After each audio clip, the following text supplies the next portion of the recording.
Welcome to the second episode of Women in the New Testament, taught by the rabbi who doesn't really know all that much about the New Testament, but likes to think he knows more than other rabbis, which is how we got here, I think. Not more than other rabbis, period. More than other rabbis do in the New Testament. Sorry, I had to finish that sentence there. But it's also a natural progression from what we did with women in the Apocryphal literature.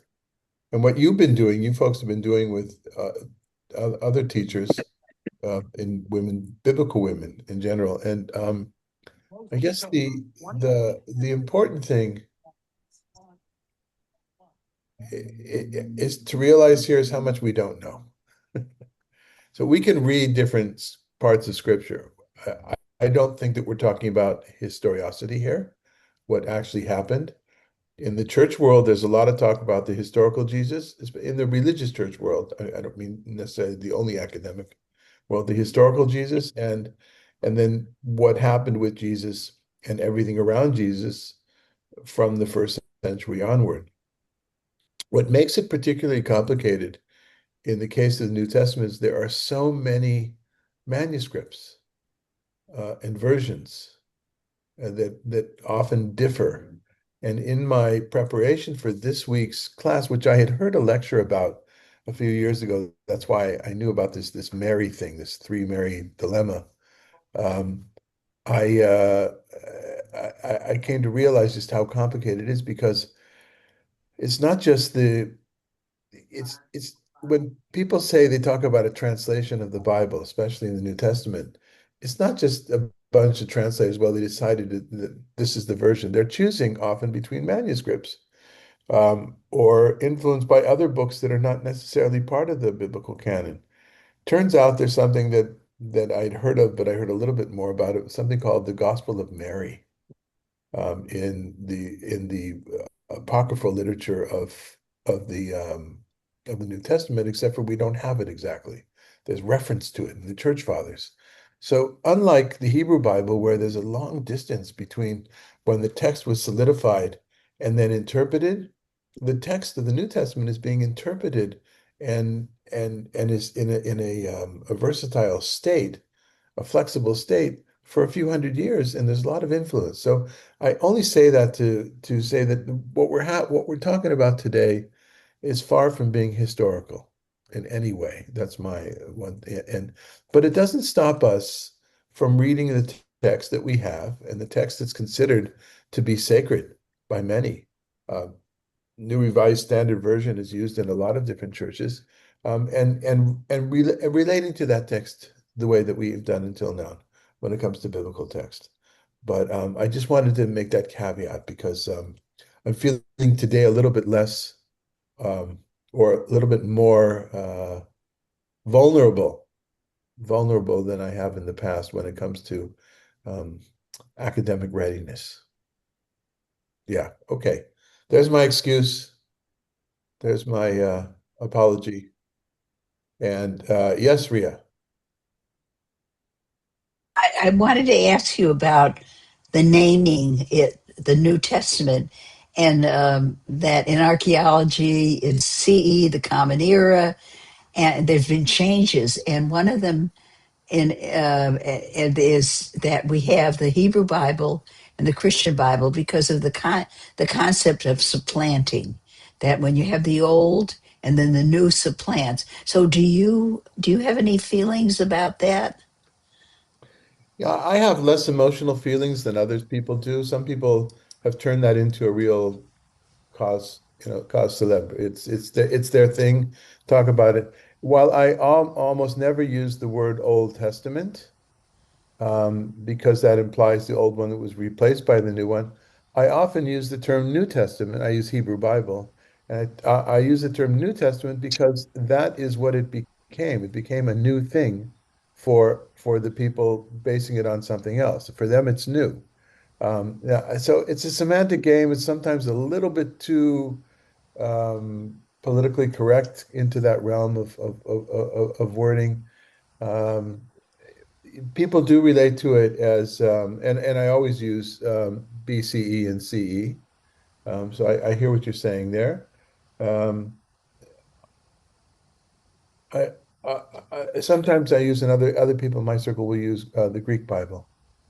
But the Greek Bible is also inexact because parts of it were in Aramaic before they were Greek, and parts of it, like some of these other apocryphal books or pseudo-epigraphical books, are in languages like Coptic and Ge'ez and Syriac.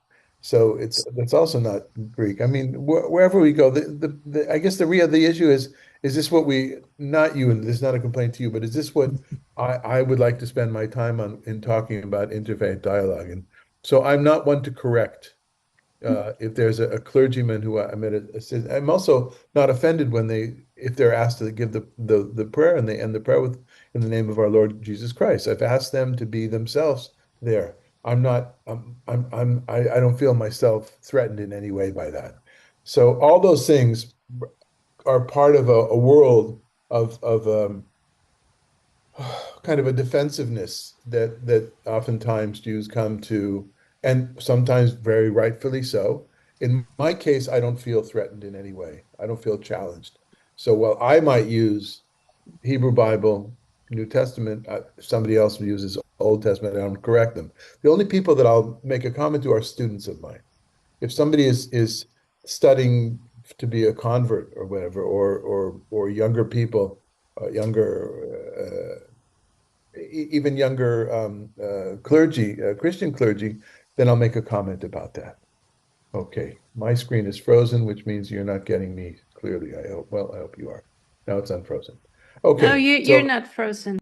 all right, so Ria, that kind of answers your question. I Mhm. hope. Okay. All right. So here's the challenge today is that when you look on certain lists of how many Marys there are in this Greek Bible, biblical literature, in the Christian Bible, some count seven different Marys. Um, so it's kind of between the greatest number I saw is seven, the smallest number I saw is three. And almost everywhere you look, there's like this footnote that says, well, Miriam was a common name at that time in Palestine, and it is known that in Jewish families they will often name the same names, of their children. Um, Hence, say if you know a Chabad family, there's always a Menachem Mendel, there's always a Shner Zalman. There's these names that repeat. Um, Mary, of course, is Miriam. And I don't know, I don't beyond that, but I did want to start with a challenging verse first before we get to something which is actually similar. And I have a feeling maybe I've done it with some of you before because it's a favorite text of mine. That's in the first chapter of Matthew. I'd like to take a look at, we're talking now of Mary, mother of Jesus, Mother Mary. Okay. But to show you how complicated that is, I began with a verse from John, the Gospel of John. Now, um, four gospels that we have, obviously other gospels, other books that are called the Gospel of so and so, which were not included in the canon. Not an expert at it, but of the four gospels, three are called the synoptical gospels. That's Mark and Luke and Matthew, because there's a lot in common between them. It's easy, or it's doable to make a table of three columns is doable. When it comes to John, it's too different, has a different approach in many ways. It's not just the material in how what's there and what's not there, but it's how it's presented. Each of the Gospels has their own way of emphasizing sometimes the same stories, the same scenes, but they come out different every time. And sometimes they come out the same. John is the one which is different. John is also a challenging gospel when it comes to interfaith dialogue, Jewish Christian dialogue, because it's the one that when you read it, if you were to read through from the beginning now, and some of you were part of the study group that we have with Reverend Dr. Stephen Kinney in Texas, we did the Gospel of John. It took us about 9 months, I think, or 10 months maybe, to go through it verse by verse. There's a lot of talking about the Jews and the way that I'm saying those Jews. is the way it sounds, even though maybe that wasn't the way it was written, the way it sounds, those Jews and the Jews. And so there's a tendency to see it as anti-Semitic from the beginning. There are others like Bishop Spong who see exactly the opposite. It's a Jewish man, a mystic Jewish, who is writing about a self-critical way about his own people. That doesn't affect really this verse that we're going to do right now, but just in the background. So if you can think in your minds as John is set aside, the other three, and these are bodies of literature that were written earliest towards the end of the first century and or beginning of the second century. Okay. Uh, all right, so let's take a look at, so I'm going to ask you, James, to read this first verse here, 1a. So the first section here I've divided into three sections, three Marys, and here we're doing Mary, Mother of Jesus, A, John 19. Meanwhile, standing near the cross of Jesus were his mother and his sisters, Mary, the wife of Clopas, and Mary Magdalene. When Jesus saw his mother and the disciple whom he loved standing beside her, he said to his mother, "Woman, here is your son." Then he said to the disciple, "Here is your mother." And from that hour, the disciple took her into his own home. Okay, we're reading English translation of the Greek, so we have to be careful with the wording, right? But how many people do you see here? How many people can you count present?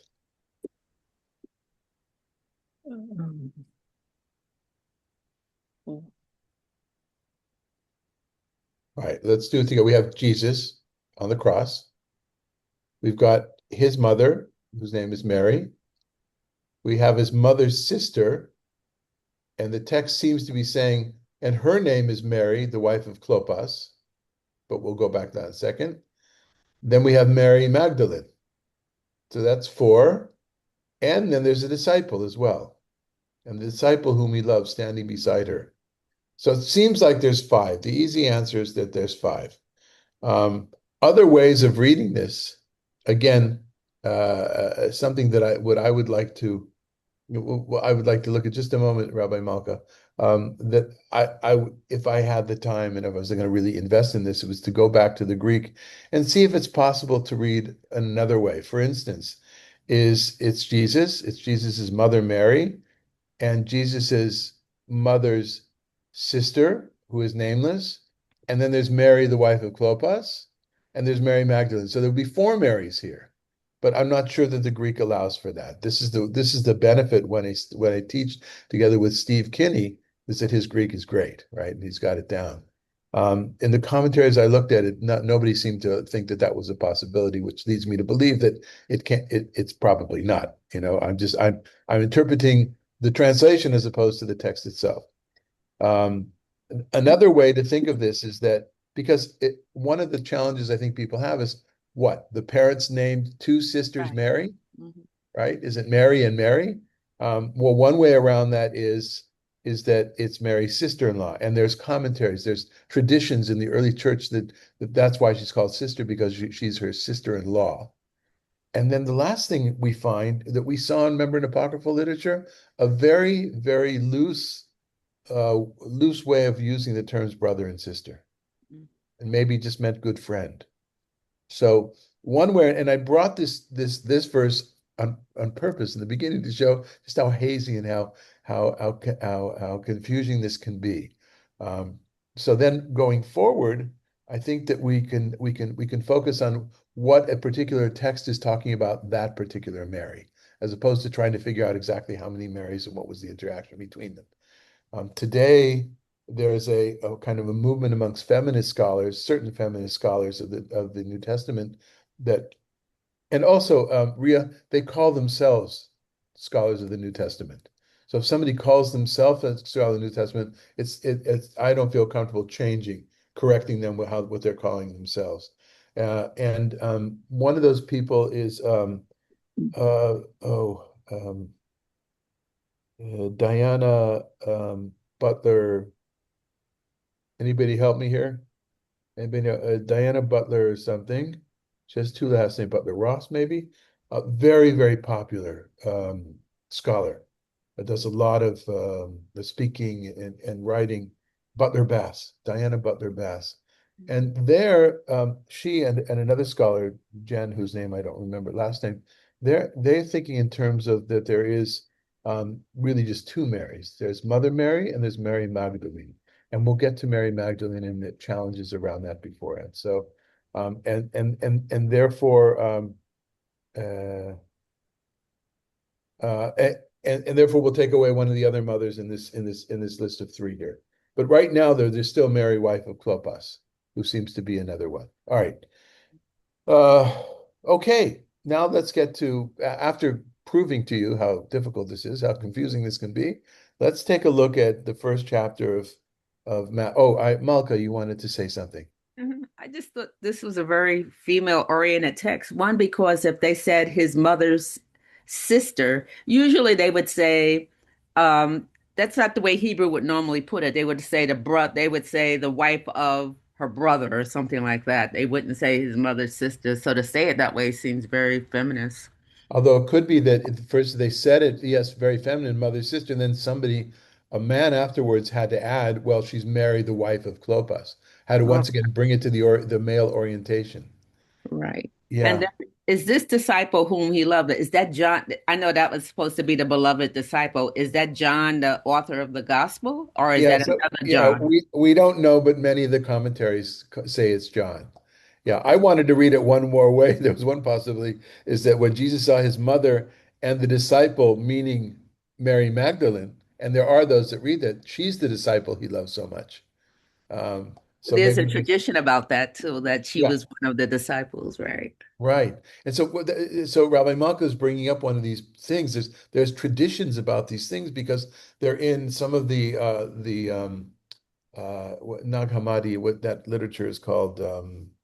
Gnostic, the Yeah, the Gnostica. Gnostic literature. There's all this treasure trove of books from the first 3 centuries of these alternate traditions.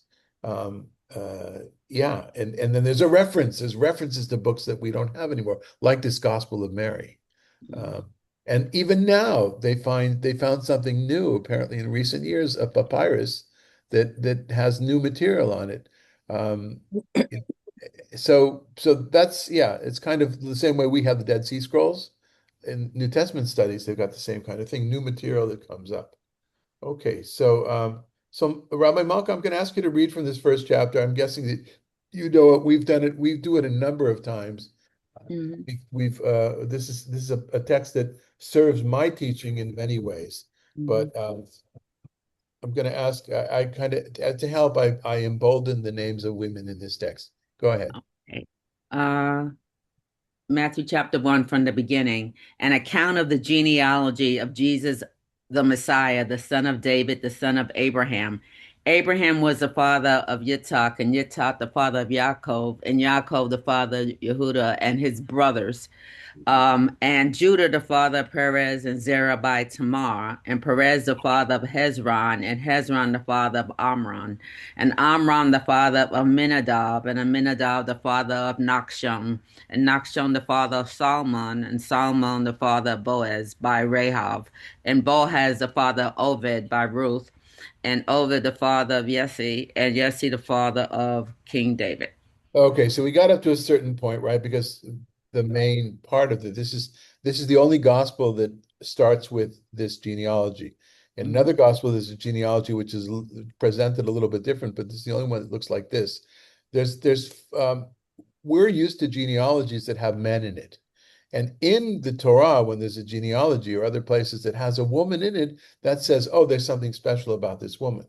So, for instance, in one of the genealogies in the book of Genesis, when Mhm. Dinah is mentioned, we happen to have a story that tells us why Dinah was mentioned.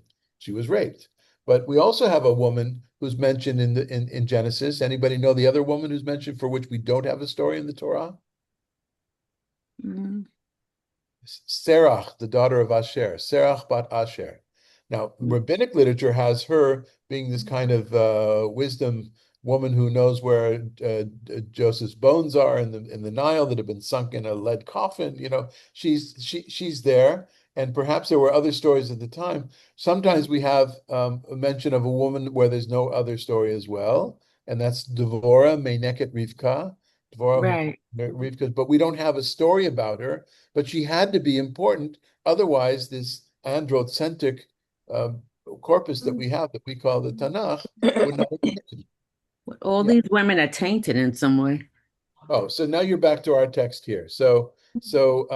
Let's start with the first one. Tamar, how is she tainted? Her relationship with Judah. With her father-in-law. She sleeps with her Right, father-in-law, right? right. Yeah. Now, we know from that story in Genesis 38 that she's justified. That's how the Torah presents it, because Judah is the one who sinned here, not her. Or it's all comparable. But and not only that, she's not only is she not punished, but she's rewarded. Well, maybe she is punished in the fact that her progeny is very problematic, but she's rewarded in the fact that the twins are born. That there's Peretz and Zerach, or Peretz Right, and Chetzro. I'm sorry, Peretz and Zerach. Yeah, Peretz and right. Zerach. Yeah. Okay, so you've got Tamar. So she's tainted. We're going to use tainted with air quotes. Okay, tainted. Um, the next one. Well, how is Rachav tainted? She's a Zonah. Yeah, she's a prostitute, right? And although there is medieval Jewish interpretation that says, "Oh no, she's just an innkeeper." Well, first of all, innkeepers, like as we all know from cowboys and westerns, that the innkeeper is also has other things in the inn, other workers in the inn besides the guy that runs the bar and the piano player. And so, but she's because her name is Zonah, and some of the medieval commentaries saw Zonah as from the word mazon, from food. But Zonah is from Znut. She's a prostitute.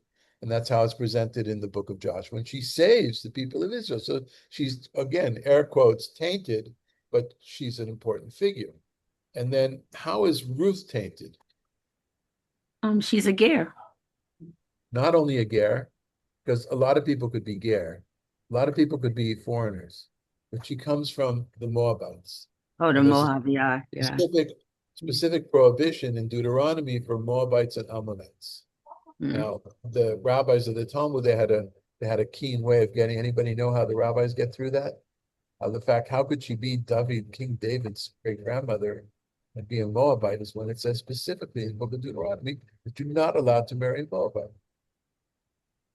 I mean, but this is one of the this is I use this as comedy, although it's not presented in the Talmud as comedy.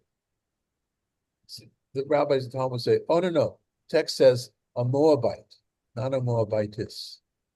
Text says you're not allowed to marry a Moavi, but not a Moaviyah, Moaviyah Zara. Well, that's a funny way to go around it, right?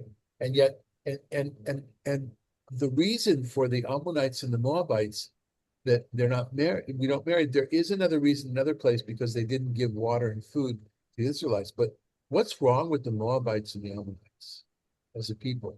The Moabites, they come from illicit union. Right? Moab From from the incest. father. Yeah, From from Lot. in, Right.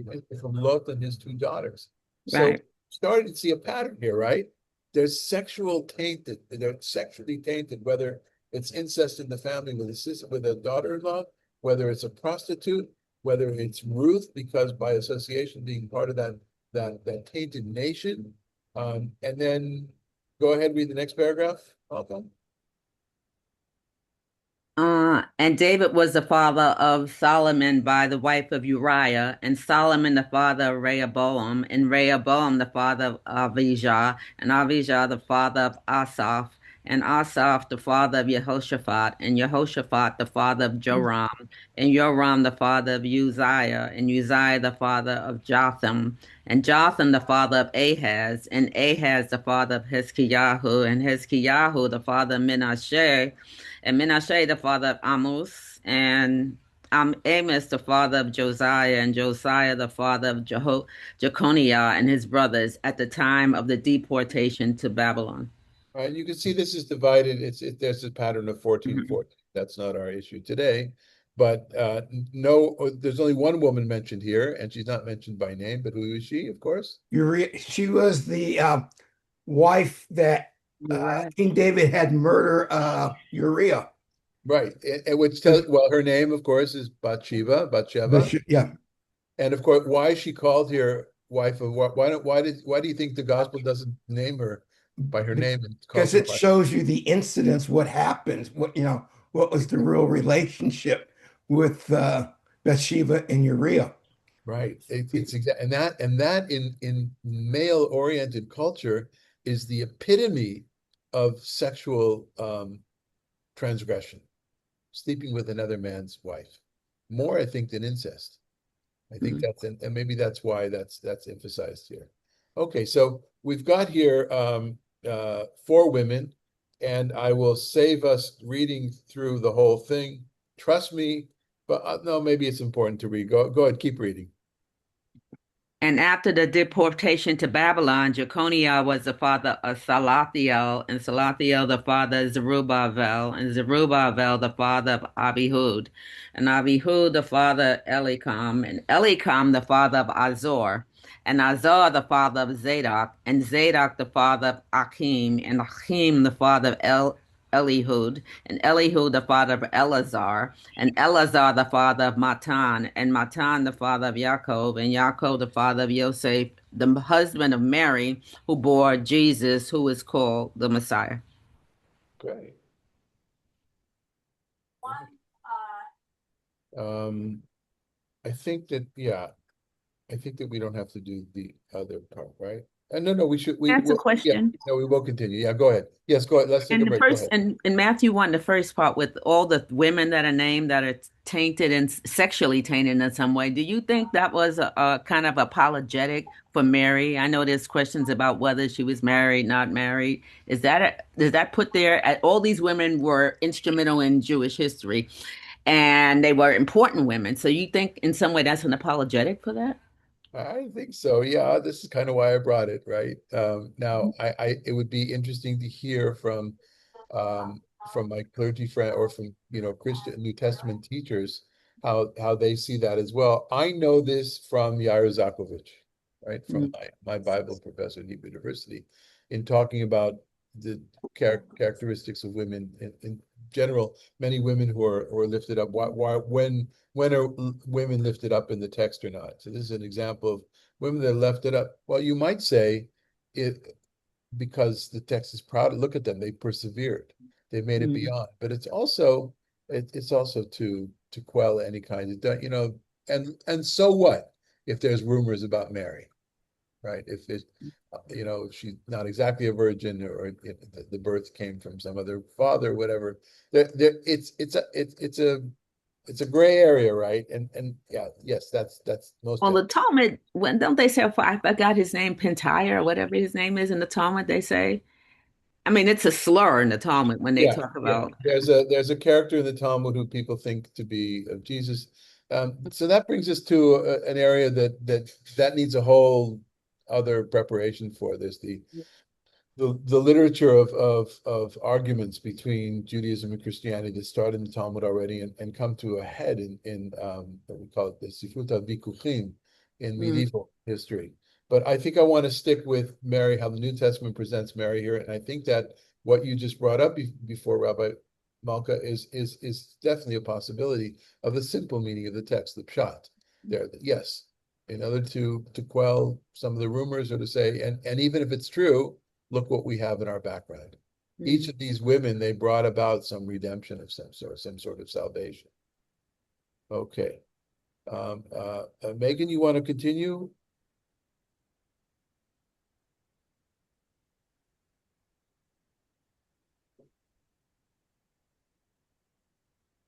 So all the generations from Abraham to David are 14 generations, and from David to the deportation to Babylon, 14 generations, and from the deportation to Babylon to the Messiah, 14 generations. I'm going to ask that we skip over the 14 generation thing. Okay. Mm. Go on. Keep I reading. want to keep focused on Mary. Now I want to focus on Mary and what we learn Now about her the, as a person. now the birth of Jesus, the Messiah, took place in this way. When his mother Mary had been engaged to Joseph, but before they lived together, she was found to be pregnant from the Holy Spirit. Her husband Joseph, being a righteous man and unwilling to expose her to public disgrace, planned to divorce her quietly. But just when he had resolved to do this, an angel of the Lord appeared to him in a dream and said, Joseph, son of David, do not be afraid to take Mary as your wife, for the child conceived in her is from the Holy Spirit. She will bear a son, and you are to name him Jesus, for he will save his people from their sins. All this took place to fulfill what had been spoken by the Lord through the prophet. Look, the virgin shall become pregnant and give birth to a son. And they shall name him Emmanuel, which means God is with us. When Joseph awoke from sleep, he did as the angel of the Lord commanded him. He took her as his wife, but had no marital relations with her until she had given birth to a son, and he named him Jesus. Okay. Hmm. So let's get some reactions from this last section and the whole section. What are people thinking? Did the angel tell Mary to call him Jesus? Do I remember? It says here Joseph called him Jesus. So Right. So what you remember is from another passage that we did last week that is John's mother. No, I'm forgetting. Yeah, I don't know. Um, Elizabeth. John's mother, Yeah. Elizabeth, and they hung out together. So there's some overlapping between last week's text Right. and this week's text. Yeah. And we're gonna get to that in a second as well. Yes, go ahead, Ria. Yeah, so also that there's often in the Christian writings the predictions of various important events occur in the prophets and according to their analysis. So this is again that they read into, and what I had learned was that the word virgin was actually the Hebrew word meant young woman, but I It's don't know Alma. if Alma. is Yeah, Alma with an yeah. So this is a quote from Isaiah, and in general, the writers of the Gospels are looking to the New Testament in this way, which is why it interested me early on, already before I was involved in interfaith dialogue, as another form of midrash. This is the same thing the rabbis do in midrash, except for these guys are earlier, and they're from the same circles. Right? The writers of the Gospels are from the same circles of the rabbis that are writing these things. Now, they may stray away with their beliefs about Jesus, whether at different times, it took a long time to develop Jesus as Son of God, Jesus as Messiah, Jesus as part of God, Trinity. All those things took hundreds of years to develop in different ways. But the anchoring of the belief in the text is extremely rabbinic, extremely Jewish in its way. So to me, that's an interesting thing on its own. In the same way that I'll look at Philo, who also uses the biblical text to talk about all sorts of philosophical issues in a way that's very different than the rabbis, but from a phenomenological point of view, it's using the biblical text as an anchor for wisdom, an anchor for what's truth. Yeah. So Rabbi, yeah, don't you think the Peshat of that text, they're talking about King Ahaz and his wife, right? When a young woman will conceive and bear a child, when taken from Isaiah, isn't that King Ahaz? And they're just doing like you said, in a biblical midrash. yes, absolutely. Absolutely. Well, it becomes interbiblical once this becomes part of the Bible, right? Right. Yeah. But yes, yeah. And so and this the structuring of the teaching this way, when Rabbi Marsha asked me to do New Testament, I said, let's do apocryphal first. Part of my pedagogical thinking for you folks is that to see that's what the writers were doing before the New Testament as well. We saw that in women who were imitating or were made to be presented in terms of older well-known women from the TaNaKh. Ria, did you want to say something else, or is that the same hand? Okay. How did he get to be from Parthenos in Greek to Alma, from Alma to Parthenos, virgin? I don't know. I mean, yeah, these are my limitations, Ria, in this, and Malka, in this particular class. Whereas you can ask that kind of a question when we're doing Proverbs, and I'll probably have an answer, but I'm just more limited in the time that I can put into this particular course. So the truth is, I'm also less interested right now in how we decide. That the text here is clear, though. Whatever we decide was history, that there was a woman who got pregnant, this is how they cover it up, which is a typical Jewish way, and apparently not just a Jewish way, otherwise we wouldn't have this whole, well, no, maybe the introduction was made for Jews. Matthew, by the way, is, to my mind, has, and I haven't checked this, but it feels like to me Matthew has more commonality with rabbinic literature than the other Gospels. And perhaps if I could dare to say, because Matthew is learning and teaching and speaking amongst these Jewish folks, this was something that people were saying. Oh, how could you believe? It's a case of she got somebody else slept with her before they were married. By the way, the process in rabbinic times was a more or less a year between the betrothal and the actual wedding. And during that time, this is a assumption in the Torah as well. During that time, once the woman is betrothed, then she has the law of a married woman from a sexual point of view.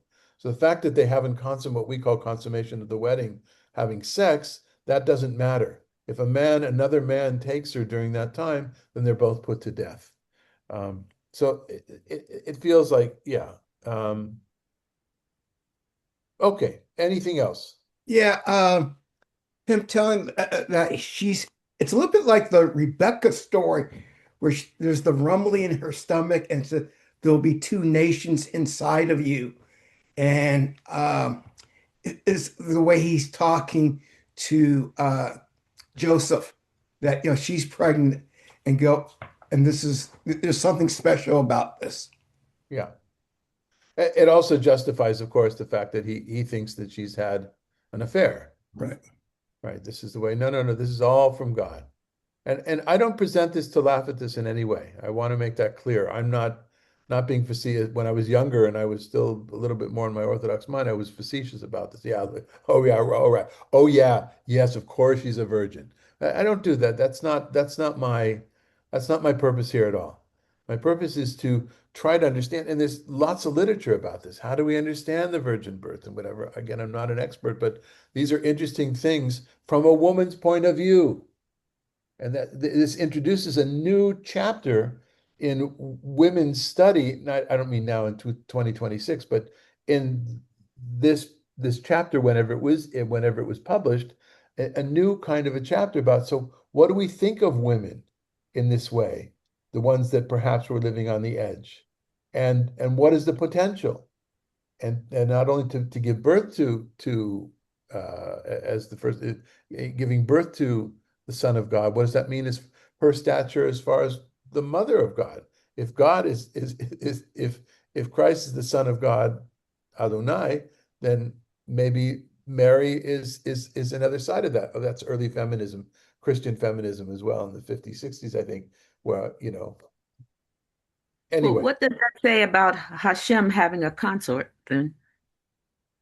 I think that's the way that the early wave of feminism, of Christian study feminism, spoke of that in a way of that being a possibility in what was beforehand. So it's not, yeah, yes, something that in feminist views was pushed aside, was depressed.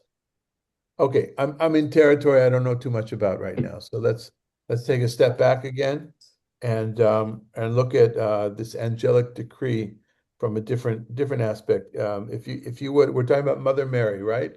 Mary the Mother. Eileen, if you could go from C. In the 6th month, the angel Gabriel was sent by God to a town in Galilee called Nazareth, to a virgin engaged to a man whose name was Joseph, of the house of David. The virgin's name was Mary, and he came to her and said, "Greetings, favored one, the Lord is with you." But she was much perplexed by his words and pondered what sort of greeting this might be. The angel said to her, "Do not be afraid, Mary, for you have found favor with God. And now you will conceive in your womb and bear a son, and you will name him Jesus. He will be great and will be called the Son of the Most High. And the Lord God will give him the throne of his ancestor David. He will reign over the house of Jacob forever, and of his kingdom there will be no end." Mary said to the angel, "How can this be, since I am a virgin?" The angel said to her, "The Holy Spirit will come upon you, and the power of the Most High will overshadow you. Therefore, the child to be born will be holy. He will be called Son of God. And now your relative Elizabeth, in her old age, has also conceived a son. And this is the 6th month for her, who has said to be barren. For nothing will be impossible with God." Then Mary said, "Here I am, the servant of God. Let it be with me according to your word." And then the angel departed from her. Right. And then the text goes on. There's three dots. We did that last week, actually. That's that text between Elizabeth, that friendship, that kinship that Elizabeth and Mary have, and standing close to her, and Elizabeth feels that her womb is rumbling, is dancing with joy at Jesus's mother's presence.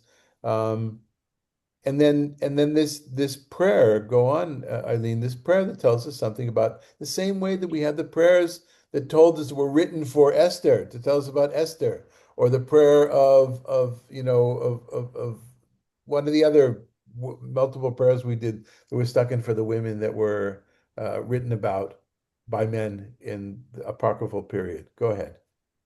And Mary said, "My soul magnifies the Lord, and my spirit rejoices in God my Savior, for he has looked with favor on the lowly state of his servant. Surely from now on all generations will call me blessed, for the Mighty One has done great things for me, and holy is his name. Indeed, his mercy is for those who fear him from generation to generation. He has shown strength with his arm. He has scattered the proud in the imagination of their hearts. He has brought down the powerful from their thrones and lifted up the lowly. He has filled the hungry with good things and sent the rich away empty. He has come to the aid of his child Israel in remembrance of his mercy, according to the promise he made to our ancestors, to Abraham, and to his descendants forever."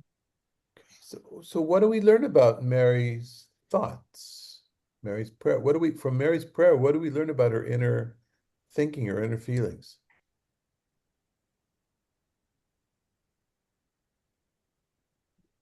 It to me sounds that it's very Jewish. She's going to have somebody, she's going to have it's a midrash. I'm beginning to see it more as a midrash that sort of comes alive in a different story than our story, that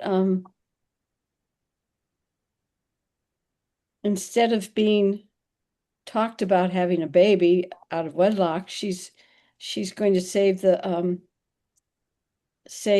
Israel. No less. No less, yeah. And, And she will be blessed among all. And it's from a feminine point of view, which is different. okay.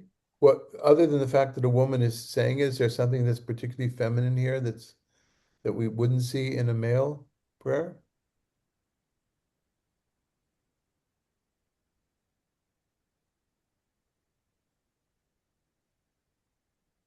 That's an honest question. I don't know that there isn't, but you are right, of course. The fact that it's in the mouth of a woman makes it a feminist viewpoint. Is there a huge difference between this and a prayer that would be Esther's prayer? Ria? So I see it as the way the prophets spoke. but I don't know about the translation or anything. But that if you amend your what you've been doing, and all this wonderful stuff will happen. And so she's put this in that kind of a text, maybe. Mhm. Well, it seems like she's nurturing the oppressed. It does seem like that in 54, 55, 50. Yeah, the mercy. Right. There it Good. almost that makes it more feminine. I think there's Uh-huh. a nurturing aspect to it that good things will happen to those who are hurting. Hold on just a second, Sasha. Is it anything on with the shop Miriam? So Sasha's asking if there's any reflection here of you mean Shirat Hayam?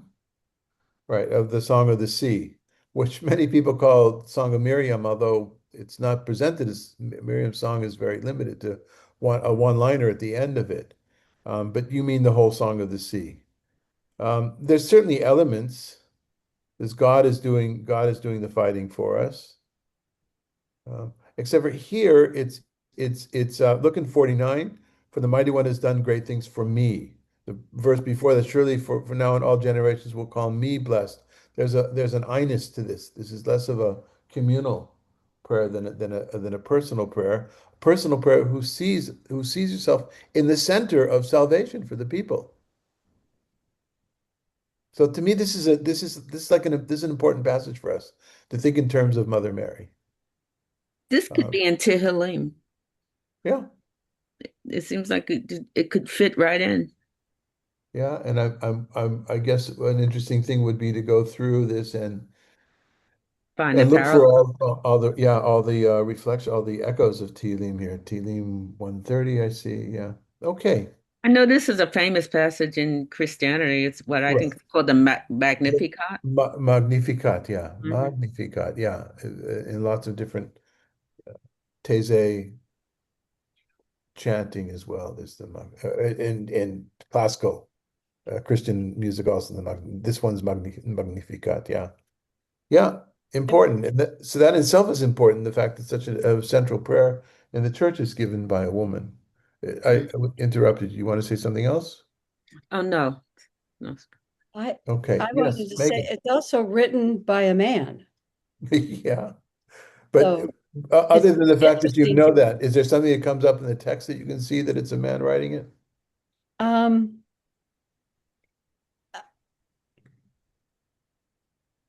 I'd have to really think about it, but it's Okay. interesting how magnified and glorified and all of that she is, Yeah. written from the standpoint of a man or from a Yeah. man's psychology. Absolutely. Well, Yeah. it's also mother for a man, which has always been important. So, uh, Says the therapist. Yeah. yeah, Wonder how this would compare with the prayer of Hannah. A good homework assignment for you.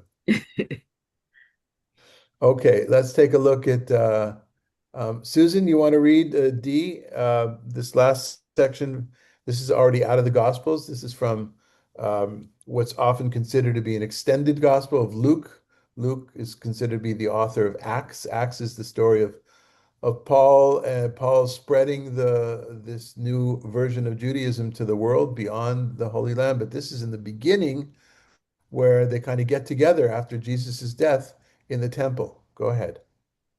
Then they returned to Jerusalem from the mount called Olivet, which is near Jerusalem, a Sabbath day's journey away.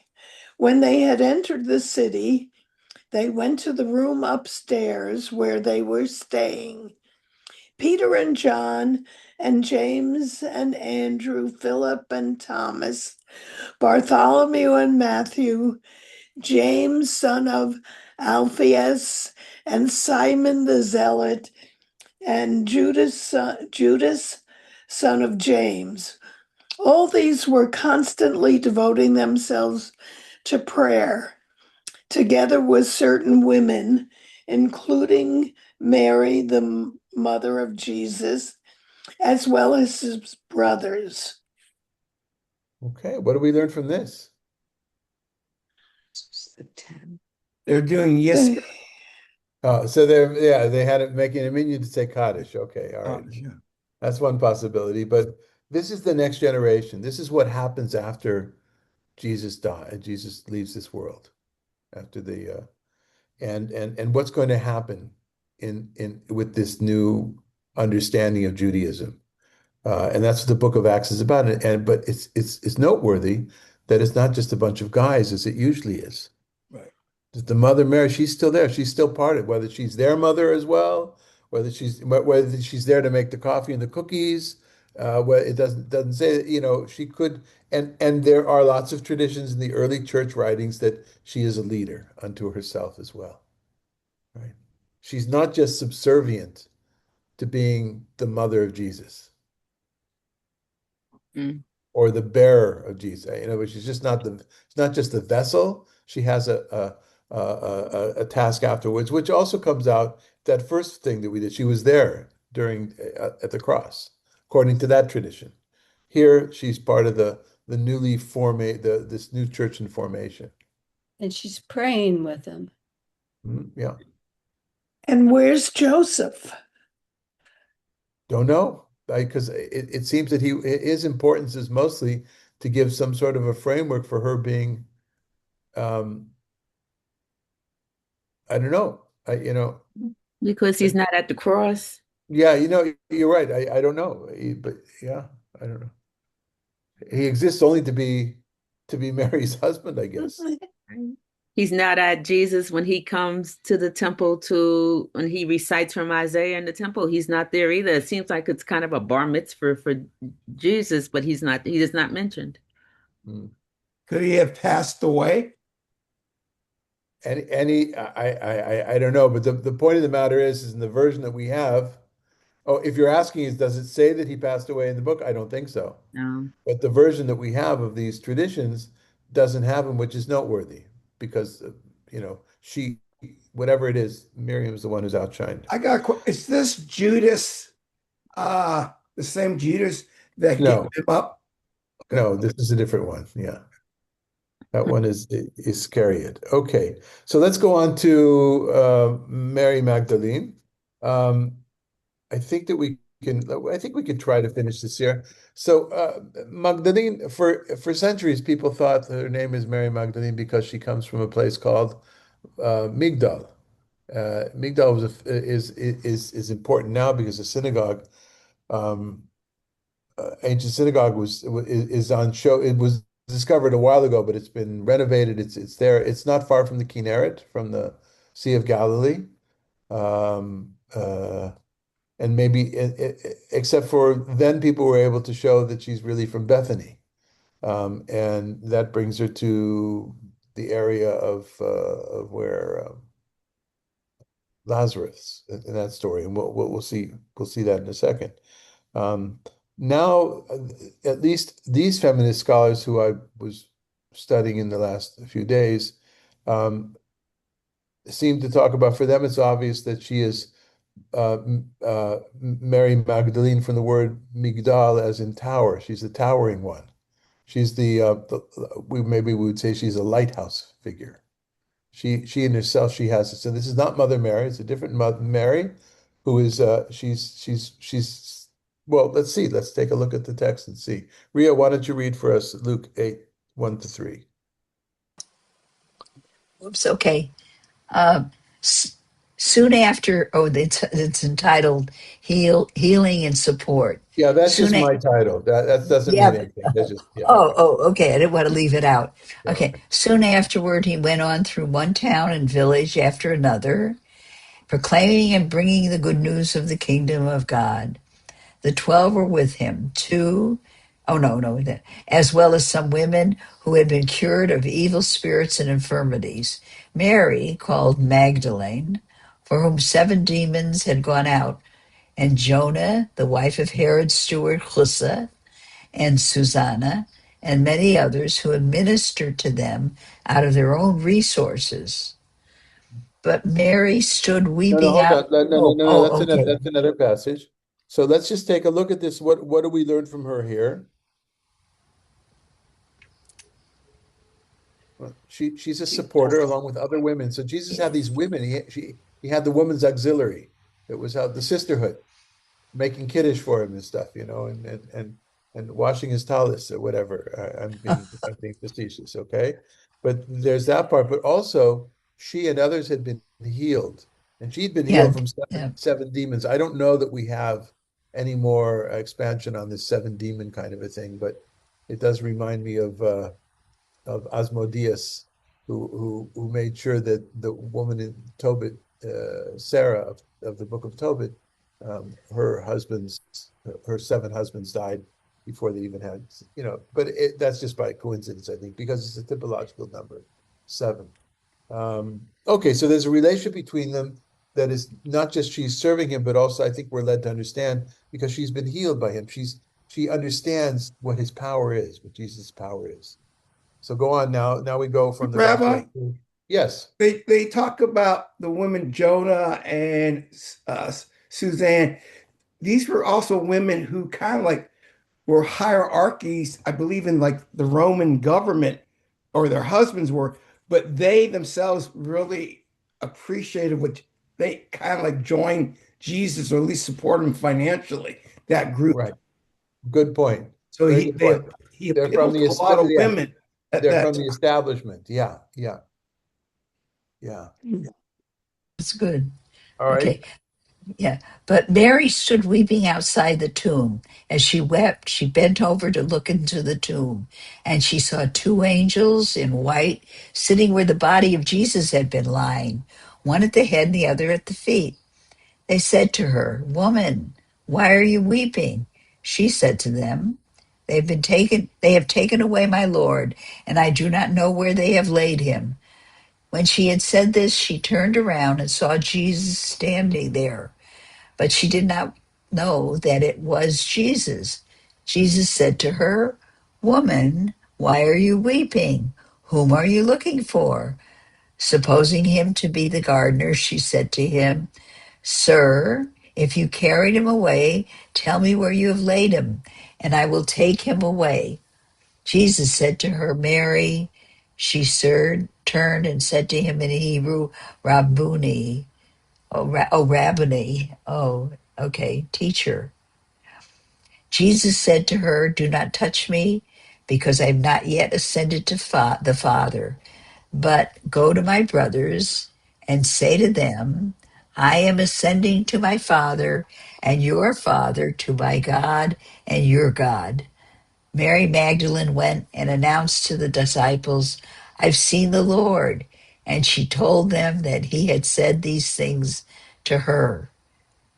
Okay. Oh, that's So interesting. interesting. The Gospel of John is the one that has women close to this whole thing. We started with that passage around the cross. Mary's I- there as well. And but Is that's this, not yeah, in the yeah. other Gospels. I'm I sorry. was Go going ahead. to, is this written in any other writings during that No, period? no, no, no, no. That's just it. So this is how Wow. this is one of the many things that John is very different than the other three, what we call synoptic gospels. And in this case, Mary Magdalene plays a major role. It's a role. She's with him at the end. Then when they bury him, she's the one who's going to, when they take him down, she's the one who wants to bury him, but you can't find the body. And she doesn't, she's concerned with doing him chesed in making sure he's buried, not one of the men, one of the women, right? That's a extraordinary thing into itself. She's the Hever Kadisha. Yeah, yeah, and then she sees the guy, she sees him, thinks he's one of the grave diggers, right? He's a gardener, Right, right. and So, and so the thing is that um, she's the witness, the what first you would witness, call the role that she has yeah, as a absolutely, witness. yeah. Now she says to him, Rabboni, and that parentheses that's in the text that we have, the transmitted text, but Rabboni could mean teacher, but it could also just mean master, right? Ribono shel olam, Riboni, but it could also be a version, whether it means rabbi, teacher, or master. The truth is, it's all the same. Uh, I think it comes from all the same. But and then she spreads the word to everybody else. Is she the one who's supposedly a prostitute? Okay, so there is a tradition of her being a prostitute, but that's not in the New Testament itself. I Those think are Oh, that came those from are Pope Gregory. yeah, those are He those are put them later together. traditions. Yeah. And I think that's 6th century. Yes. Yeah, that's oh, so that's real. So isn't that interesting, Ria, that you would know something like that because that's what's in culture, Western culture, and it's a way of demoting. These are the different ways that the women were put down and demoted. I think by saying, I think that's as oh. opposed to the fact that she may have very well been. This is what these feminist scholars are saying. She was a leader. Her name says she was a leader. She was Mary the leader, Magdalene. Yes, Malka. Pope Gregory, in a sermon that he gave in the 6th century, he put it together because in one passage it talks about Mary being healed of demons, and then the next passage it has this. So he put together that the prostitute was healed of demons, and this passage comes next. He put it together that Mary Magdalene must have been a prostitute.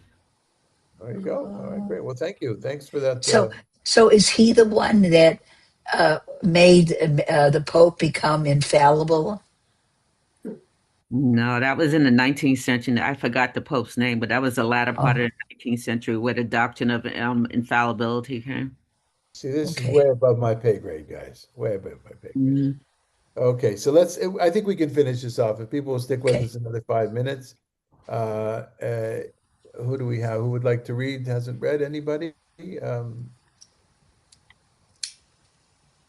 no, any volunteer to read?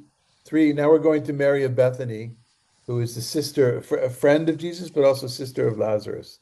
Lazarus is the one who pops back up again. James, want to go ahead? Okay. Now, as they went on their way, she entered a certain village where a woman named Martha welcomed him. She had a sister named Mary who sat at Jesus' feet and listened to what he was saying. But Martha was distracted by her many tasks.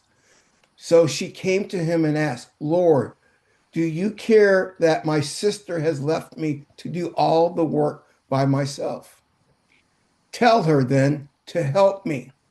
But the Lord answered her, Martha, Martha, you are worried and distracted by many things, but few things are needed. Indeed, only one. Mary has chosen the better part, which will not be taken away from her. And we could spend a lot of time trying to unpack that. What does that mean exactly? We understand that Martha is there to compare, to Mary, right? That's how we're going to learn more about Mary or Martha for that matter. Does this mean that nobody has to do the work? But we understand Martha's character, Martha being from the world where women do all those kinds of things, and Mary, how come you're sitting in with the guys all the time? And Rabbi, tell her she's got to help me make the cookies and spread out the kitty, right? Um, okay. And why don't you read the second one uh, from John? And remember, John is the one who seems to favor women characters, bring women characters in more than the other gospels. Go ahead.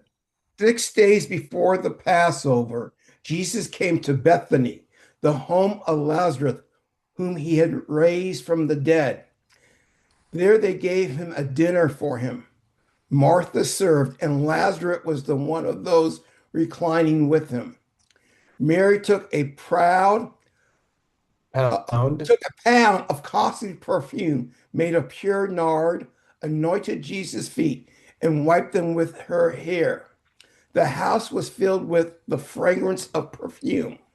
But Judas Iscariot, one of his disciples, the one who was about to betray him, said, Why was this perfume not sold for 300 ducats and the money given to the poor? He said that this is not because he cared about the poor, but because he was a thief. He kept the common purse and used to steal what was put into it. Jesus says, Leave her alone. She bought it so that she might keep it for the day of my burial. You always have the poor with you, but you do not always have me. Okay. So once again, you've got the Mary and Martha dynamic. But in this case, teaching us about Mary perhaps being too uppity and doing what she wants, not doing woman's work, but being next to Jesus. This little story with Judas Iscariot, who you understand, James, is the Judas you were referring to beforehand, right? Is brought in to say, oh, she's wasteful. She's not working with Martha. She's wasteful. And then Jesus once again standing up for her, and basically saying to the people, you know what? She's my disciple more than you are, at least in this case, I think. So a little bit about three Marys. There's other Marys that are mentioned. It's not clear who they're talking about. Um, Again, this is just a drop in the bucket, but I think it's good for us to attune ourselves to this kind of issue when we want to talk about a gender, more of a gender equity in reality. We have to ask ourselves, well, where does the gender inequity come from? Are we born with it, or are we raised, or or is this something we get from our education? And obviously, I think we all agree we get it. Well, it could be both, but it's certain we get it from our education. And then, so what do we do to undo it? How do we go back? This is the key to all a feminist approach or queer approaches to ancient sacred texts. How do we go back and look at it with a more critical eye? And then also, how do we do midrash today in a way that will empower young women? Is this case where how and this would if this was a longer course, I would have my colleague Jesse, a lovely Episcopal priest, the husband and wife team, and I would this is something we should hear from her, right? Not from a man, not from me, right? Something that how does a Christian scholar, a feminist woman, how does she teach children? How does she encourage young women to get their inspiration from this, as opposed to all those texts that are misogynistic, or all those texts where a woman's voice is not heard at all? Okay. Yes, Ria. I just want to put a plug in for the women's commentary of of the Bible of Torah, and that's how you get pull out women's voices from the text.